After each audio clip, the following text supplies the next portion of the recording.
સ્વાગત છે તમારું મારી ગુજરાતી રસોઈ ટિપ્સ ચેનલમાં। તો આજે આપણે બનાવીશું ઘઉંના લોટનો નવો નાસ્તો। તો આ નાસ્તો તમે એકદમ ઘરે સહેલાઈથી બનાવી શકો છો અને ખાવામાં તો એકદમ ટેસ્ટી બનતો હોય છે।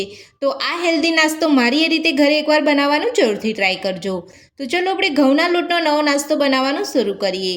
તો સૌથી પહેલાં મેં ઘઉંના લોટનો નાસ્તો બનાવવા માટે અહીંયા એક વાસણ લીધું છે। તેની અંદર આપણે 2 વાટકી ઘઉંનો લોટ લઈશું।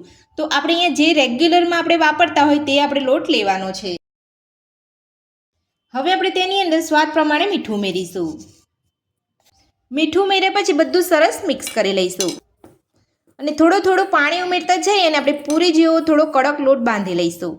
આપણે અહીંયા વધારે પડતો ઢીલો લોટ નથી બાંધવાનો।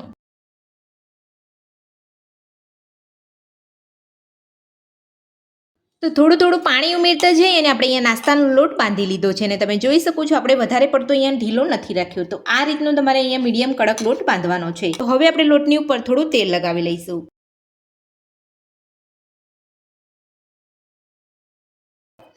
તો આપણે અહીંયા લોટની ઉપર તેલ લગાવી લીધું છે। તો હવે આપણે તેને ઢાંકીને સાઈડ પર રાખી લઈશું। તો હવે આપણે નાસ્તામાં ભરવાનો મસાલો બનાવીશું। તો સૌથી પહેલાં મેં અહીંયા એક મોટો બટાકો લીધો છે, તેની ઉપરની છાલ કાઢી લીધી છે। તો હવે આપણે બટાકાને છીની લઈશું। તો બટાકાને છીનવા માટે તમારે આ રીતે મોટા હોલવાળી છીની લેવાની છે। તો હવે આપણે બટાકાને છીની લઈશું। તો આપણે એક કાચા બટાકાને અહીંયા છીની લીધો છે। તો હવે આપણે તેની અંદર પાણી ઉમેરી અને 2 થી 3 પાણી આપણે ધોઈ લઈશું।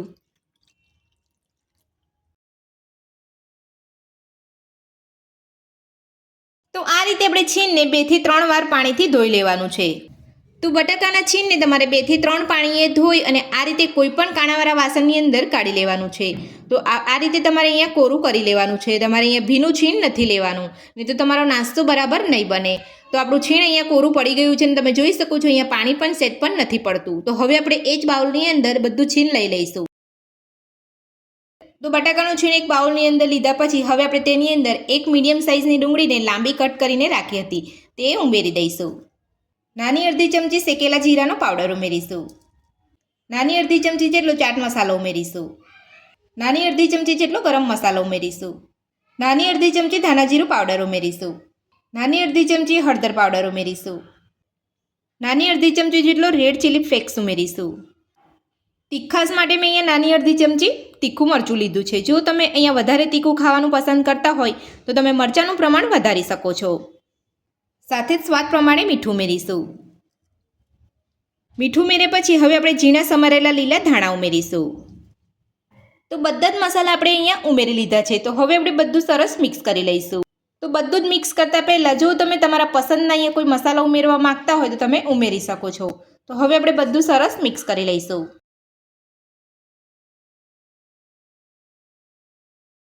તો બધું જ આપણે અહીંયા સરસ મિક્સ કરી લીધું છે। તો હવે આપણે તેને સાઈડ પર રાખીને જે લોટ બાંધ્યો હતો ઘઉંનો તેને લઈ લઈશું।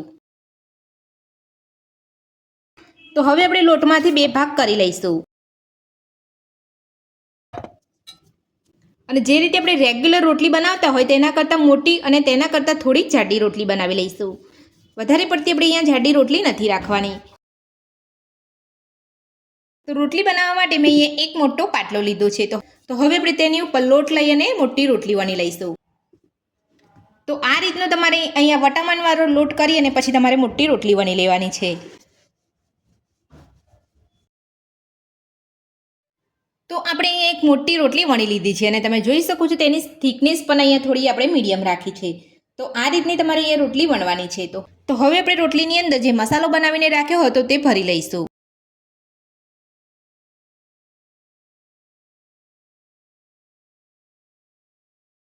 તો મસાલો લઈને આપણે અહીંયા રોટલી ઉપર ફેલાવી લીધો છે। તો હવે આપણે તેને 4 બાજુથી કવર કરી લઈશું।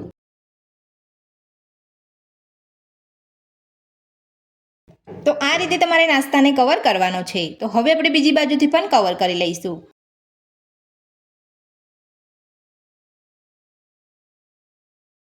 તો આ રીતે આપણે અહીંયા નાસ્તાને કવર કરવાનો છે અને થોડું આપણે હળવે હાથે તેને પ્રેસ કરતું રહેવાનું છે એટલે નાસ્તો આપણો અહીંયા ખુલી ના જાય। તો નાસ્તાને ભરીને આપણે અહીંયા રોટલી વાળી લીધી છે। તો હવે આપણે તેને સાઈડ પર રાખીશું ને આ જ રીતે આપણે બીજી રોટલી બનાવી અને નાસ્તો બનાવી લઈશું। તો આપણે રોટલી વણી અને મસાલો ભરી લીધો છે। તો તમારે આ રીતે નાસ્તો બનાવી લેવાનો છે। તો હવે આપણે નાસ્તાને કૂક કરીશું। તો કૂક કરવા માટે મેં અહીંયા એક કાણાવાળી ડીશ લીધી છે, જે અહીંયા ઢોકળાના કુકરની અંદર આવતી હોય તે એ ડીશ લીધી છે. તમારી પાસે આ રીતની અંદર ડીશ ના હોય તો તમે કડાઈની અંદર કોઈ પણ કાણાવાળું વાસણ મૂકી અને તમે નાસ્તાને કૂક કરી શકો છો. તો હવે આપણે ડીશને તેલથી ગ્રીસ કરી લઈશું.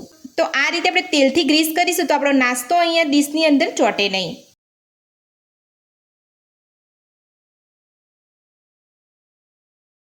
તો નાસ્તાને આપણે અહીંયા કાણાવાળી ડીશની અંદર લઈ લીધો છે. તો હવે આપણે તેને કૂક કરી લઈશું. તો કૂક કરવા માટે મેં અહીંયા પહેલેથી જ અહીંયા પાણી ગરમ કરવા મૂકી દીધું છે કુકરમાં, અને પાણી આપણું અહીંયા ગરમ થઈ ગયું છે. તો હવે આપણે નાસ્તાની ડીશને કુકરમાં લઈ લઈશું અને ઢાંકણ ઢાંકીને ફૂલ ગેસ ઉપર 10 મિનિટ માટે થવા દઈશું.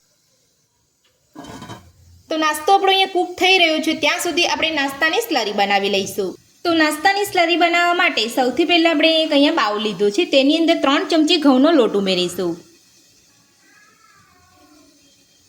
લોટ ઉમેર્યા પછી હવે આપણે તેની અંદર સ્વાદ પ્રમાણે મીઠું ઉમેરીશું.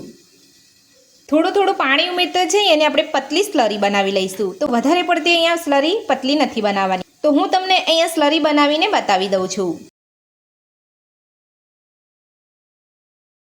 તો સામટું પાણી ઉમેરશો તો તમને અહીંયા મિક્સ કરતા નહીં ફાવે, એટલે તમારે અહીંયા થોડું પહેલાં ઓછું પાણી ઉમેરીને પછી આ રીતે મિક્સ કરી લેવાનું છે. ત્યારબાદ તમારે જરૂર પ્રમાણે પાણી ઉમેરવાનું છે.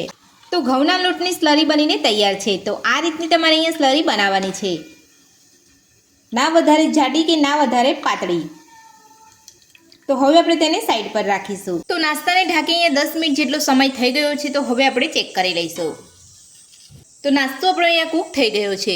તો હવે આપણે નાસ્તાની ડીશને બહાર કાઢી લઈશું અને નાસ્તાને ઠંડો થવા દઈશું. તો નાસ્તો આપણો અહીંયા ઠંડો થઈ ગયો છે. તો હવે આપણે નાસ્તાને કટ કરી લઈશું. તો તમે જોઈ શકો છો નાસ્તો આપણો અહીંયા એકદમ આસાનીથી નીકળી રહ્યો છે. જો તમે અહીંયા ડીશ ઉપર તેલ નહીં લગાવો તો તમારે અહીંયા નાસ્તો ચોંટી જશે. એટલે તમારે આ રીતે તેલ લગાવીને પછી તમારે અહીંયા નાસ્તાને કૂક કરવાનો છે. તો હવે આપણે નાસ્તાને કટ કરી લઈશું.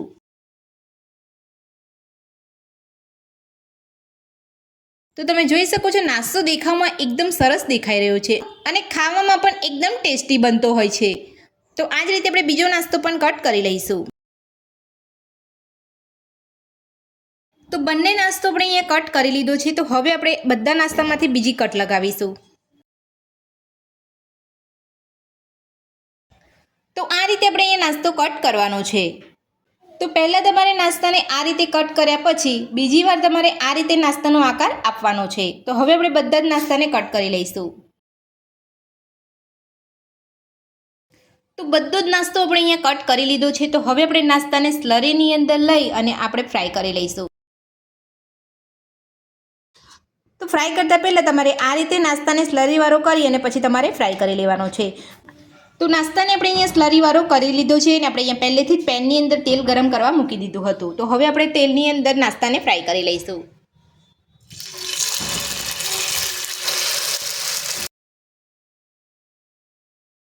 તો જેટલો નાસ્તો તમારો પેનની અંદર સમાય તેટલો નાસ્તો તમારે અહીંયા તેલની અંદર લઈ લેવાનો છે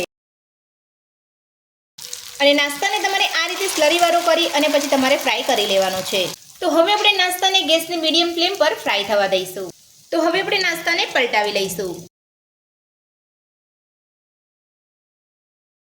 તો તમે જોઈ શકો છો નાસ્તાનો કલર ઉપર એકદમ સરસ આવ્યો છે અને નાસ્તો આપણો એક બાજુ ફ્રાય પણ થઈ ગયો છે. તો આ રીતે આપણે ગેસની મીડિયમ ફ્લેમ પર બીજી બાજુ પર નાસ્તાને ફ્રાય થવા દઈશું. તો બીજી બાજુ પણ નાસ્તાને આપણે પલટાવી અને ચેક કરી લઈશું. તો તમે જોઈ શકો છો બીજી બાજુ પણ આપણો નાસ્તો એકદમ સરસ ફ્રાય થઈ ગયો છે. તો હવે આપણે બધા નાસ્તાને કાઢી લઈશું અને આ જ રીતે આપણે બીજો નાસ્તો પણ ફ્રાય કરી લઈશું. તો તમે જોઈ શકો છો એકદમ ક્રિસ્પી નાસ્તો આપણો અહીંયા બન્યો છે.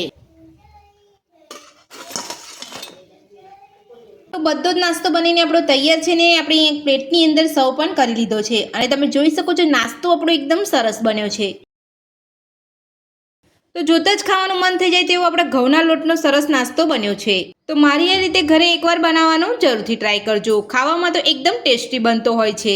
ઘઉંના લોટનો નવો નાસ્તો બનાવવાની રીત તમને મારી કેવી લાગી મને કોમેન્ટ બોક્સમાં કોમેન્ટ કરીને જરૂરથી જણાવજો. આજની રેસીપી પસંદ આવી તો વિડીયોને લાઇક કરજો, ચેનલને સબસ્ક્રાઈબ કરજો, તમારા મિત્રોને જરૂરથી શેર કરજો. Thank you.